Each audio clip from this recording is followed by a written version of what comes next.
Successful destruction of Russian tank T-72 in Lugansk region by Ukraine. Welcome to the channel. Today in the program, as always, we continue to bring you the latest official news from Ukraine in the last 24 hours. In today's program, Russian officials report drone attacks and shelling in multiple regions near the Ukraine border. Russia has lost more than 200,000 troops since beginning of invasion, Ukraine's military. Ukrainian air defenses shoot down 30 missiles and drones over Kiev, official.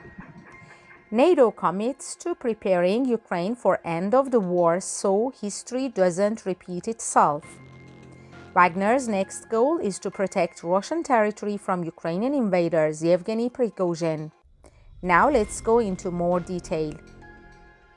Wagner's next assignment could be defending Russian territory, chief. The head of the Wagner private military company, Yevgeny Prigozhin, has suggested that his fighters' next role may be in defending Russian territory.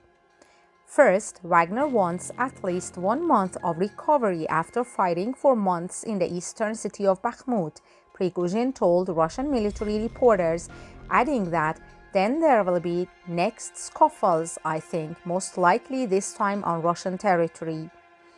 His comments come amid attacks on Russia's border region of Belgorod, where groups of Russian volunteers who oppose the current Kremlin leadership have again claimed to have entered Russian territory. The Kremlin said they were repelled and did not violate the state border. Wagner fighters are due to leave the Bakhmut area by June the 5th, being replaced by regular Russian forces. Prigozhin said Wagner units will relocate to rear camps in Donetsk and Luhansk regions for now away from the line of contact. Russia has lost more than 200,000 troops since beginning of invasion. Ukraine's military. Ukrainian armed forces have claimed that Russia has lost about 208,000 troops since the beginning of the invasion, according to Serhiy Cherevati, spokesman for the eastern grouping of the Ukrainian armed forces. Cherevati noted this was more than the about 170,000 Russian forces he says were involved in the initial invasion in 2022. Ukrainian air defenses shoot down 30 missiles and drones over Kiev, official.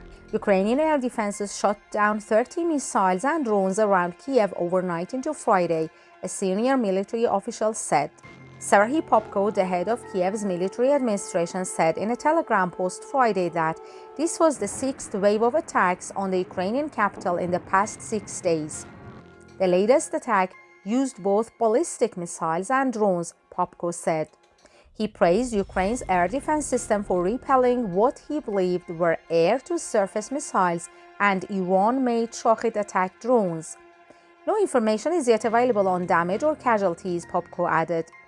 Earlier Friday, the city's mayor reported explosions taking place in the city with air raid alerts issued across the country. Russian officials report drone attacks and shelling in multiple regions near the Ukraine border. A number of Russian governors reported attacks on their regions on Friday as the war spills over from Ukraine's borders into Russian territory. 2 drones attacked fuel and energy facilities in Smolensk, western Russian, early Friday, the region's acting governor said. Governor Vasily Anokhin wrote on Telegram that no casualties or critical damage were reported. The 2 long-range drones struck around 3 a.m. in the villages of Peresna and Divasi, according to Anokhin. Local officials in several Russian regions bordering Ukraine reported shelling, including in Bryansk, where Governor Alexander Bogomaz directly blamed the Ukrainian Armed Forces AFU. NATO commits to preparing Ukraine for end of the war so history doesn't repeat itself. NATO will continue to support Ukraine to ensure that history doesn't repeat itself once the war is over, Secretary General Jens Stoltenberg said. We all agree that in the middle of the war we cannot make Ukraine a full member of NATO, but at the same time we need to prepare for what happens when the war ends, because then we need to ensure that history doesn't repeat itself, he stated, adding that could look like Russian forces regrouping and attacking again. The Secretary General said that Russian President Vladimir Putin made a mistake by underestimating Ukraine and NATO, and the alliance continues to be committed to supporting Ukraine for as long as it takes. It will be a big tragedy for Ukrainians if President Putin wins, but it will also be dangerous for us because our message to him and all the alternative leaders, including in Beijing, is that when they use force, they get what they want, and that will make also us NATO allies, United States, Europe, more vulnerable, he continued. The information in today's video consisted of these. If you want to support our work, like the video and subscribe to our channel. See you in the next videos. Bye.